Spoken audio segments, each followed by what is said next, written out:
যে দুটো পুঁজিবাদী দল ক্ষমতায় আসে তারা যে একের পর এক মিথ্যা প্রতিশ্রুতি, একের পর এক জনবিরোধী কার্যকলাপ, একের পর এক জনবিরোধী আইন প্রয়োগ করে চলেছে, তার বিরুদ্ধে আমাদের এই ধর্ণা মঞ্চ। তার বিরুদ্ধে ৯৬,০০০ ট্রাক্টর, ২০ লক্ষ কৃষক, পুরো দিল্লি আজ ৪২ দিন অবরুদ্ধ করে রেখেছে। নয় করে ৬০ জনের কাছাকাছি প্রাণ বিসর্জন দিয়েছে, তবু এখনো কিন্তু তারা পিছপা হটেনি। আজকের মোদীবাবু ক্ষমতায় এসেছিল, ক্ষমতায় এসে ভরি ভরি মিথ্যা প্রতিশ্রুতি, সেই মিথ্যা প্রতিশ্রুতি আর একের পর এক জনবিরোধী আইন তিনি বেচতে বেচার অভ্যাস এমন হয়ে গেছে, লাস্টে কৃষি শিল্পটাকে বিক্রি করে দিল। আমাদের নিত্য নৈমিত্তিক যে সমস্ত জিনিসগুলো আমাদের নিত্যদিনের কাজে লাগে, সেই জিনিসগুলো কোনো কলকারখানায় উৎপাদিত হয় না, হয় কোথায়? খেতে খামারে। ফেলায় কারা? কৃষকরা। আজ সেই তিনি কৃষি শিল্পটাকে বিক্রি করে দিয়েছে।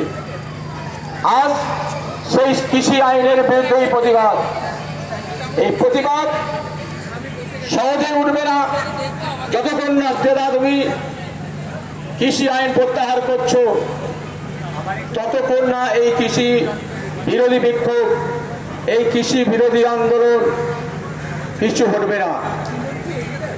আজকের ভারতবর্ষের যে অর্থনৈতিক পরিকাঠামো, দেশের মানুষ অনাহারে, দেশের মানুষ কাজ হারা, দেশের মানুষের কাছে টাকা নেই। দাদা, তুমি ৮,৪০০ কোটি টাকার বিমান কিনেছো, কার টাকার বিমান কিনেছো? কে ভোগ করবে?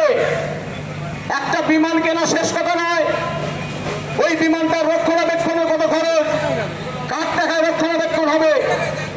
দাদা, তুমি সমস্ত মালামালের উপরে ২৮% জিএসটি চাপিয়ে দিয়েছো, কার সাথে জিএসটি চাপিয়েছো? একটা মানুষ, একটা ভিখারি থেকে, দিনমজুরি থেকে, রিক্সা চালক থেকে, একটা রোগ ব্যাধি কোনো জাত ধর্ম গরিব বড়লোক মানে না, সেই রোগের ন্যূনতম একটা ওষুধ, সেই ওষুধে তুমি চাপিয়ে দিয়েছো তোমার মরণ জিএসটি ট্যাক্স। একটা ভিখারি, একটা দিনমজুর যে পয়সা দিয়ে ওষুধ কিনবে, তার উপরে যে ট্যাক্স চেপেছে সে তাকেও সেই ট্যাক্স দিয়ে কিনতে হবে। একটা শিল্পপতি কোটিপতি, তাকেও সেই ট্যাক্স দিয়ে কিনতে হবে। কার সাথে বাবু তুমি জিএসটি ট্যাক্স করেছো? আর এই সমস্ত ট্যাক্স আম পাবলিকের উপর চাপিয়ে দিয়ে তুমি চাপছো কি ৮,৪০০ কোটি টাকার বিমান, আর মুখে বলছো কি मैं बहनों हम स्वच्छ भारत बनाएंगे, हम मस्जिद तोड़ेंगे, हम हिंदू राष्ट्र बनाएंगे, हम मुसलमान को भगाएंगे। এই তোমার মূল মন্ত্র।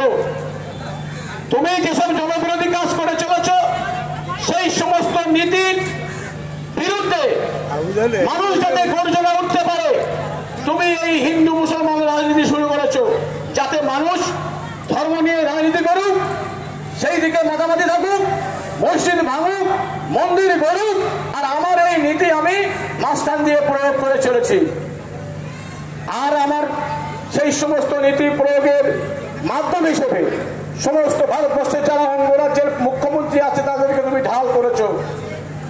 আমার পশ্চিমবঙ্গের মাননীয় মুখ্যমন্ত্রী, সেখানে তোমার একের পর এক বিলে সই করে আসছে তার সাংসদরা, আর এখানে এসে নাটকগিরি দেখাচ্ছে, no NRC, no CA, no cap.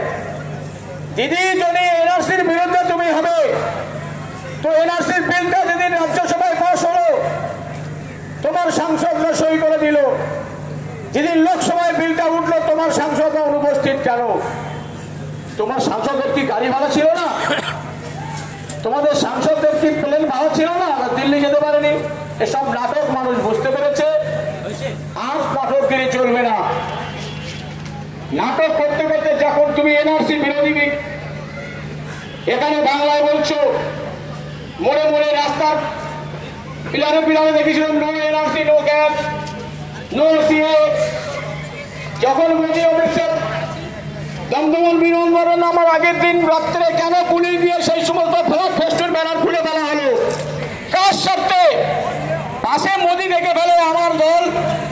এবার তৃণমূল সরকার এনআরসি সিএর ক্যাবের বিরুদ্ধে আন্দোলন করছে, তাহলে মোদির কাছে আমার চালাকি ধরা পড়ে যাবে। যাক, ময় মোদি আর ময় মমতা এই চালাকি মানুষ ধরে ফেলেছে। আজকে বিজেপি তুমি পশ্চিমবঙ্গে 21-এর বিধানসভা ভোটকে পাখির চোখ করেছ। এই খেলা পশ্চিমবঙ্গের মানুষ খেলতে দেবে না। পশ্চিমবঙ্গের মানুষ তারা জানে ধর্ম নিয়ে রাজনীতিতে আমরা বিশ্বাসী নই। যে ধর্ম নিয়ে তুমি খেলছো এর পরিণতি একদিন ভয়ঙ্কর হয়ে উঠে দাঁড়াবে। যাই হোক, বিস্তারিত আমি কিছু বলবো না, সংক্ষেপে বলছি যে এই যে কালা আইন, কৃষি আইন, এই কৃষি আইনের ফলে লকডাউনের সময় যে নিত্য প্রয়োজনীয় জিনিসগুলোর দাম ছিল কি, আজকে পরিসংখ্যানে আসি, এক এক করে আলু, পেঁয়াজ, সরষের তেল লকডাউনে লাগিয়েছিল কত 100 টাকা, 102 টাকা একটা মশাল তেলের একটা বোতলের 1 লিটারের বোতলের দাম ছিল। আজকে হয়েছে কত 140, 142, 45 টাকা। চেপেছে কার গাড়ে? নিত্য মানুষ, ভিখারি থেকে, দিনমজুর থেকে, কলকারখানায় কাজ করে থেকে তাদের গাড়ি। তো মানুষ এই সমস্ত মানুষ চিন্তা ভাবনা করছে, তার জন্যই আজকের আমাদের এই ধর্ণা, আজকের প্রতিবাদ। এই প্রতিবাদ থেকে আমরা হটব না, আমরা সামিল থাকবো এই প্রতিবাদে। দিল্লির কৃষকের পাশে আছি, থাকবো, তাদের জন্য অর্থ সাহায্য যথাসম্ভব সংগ্রহ করে আমরা যোগান দেব। এই আশা ভরসা রেখে আমি আমার ক্ষুদ্র বক্তব্য শেষ করছি। ইনকিলাব জিন্দাবাদ, ক্রান্তিকারী কৃষক সভা জিন্দাবাদ। অনেক ধন্যবাদ। এবার আপনারা সকালে একজন কুলতলি থেকে যারা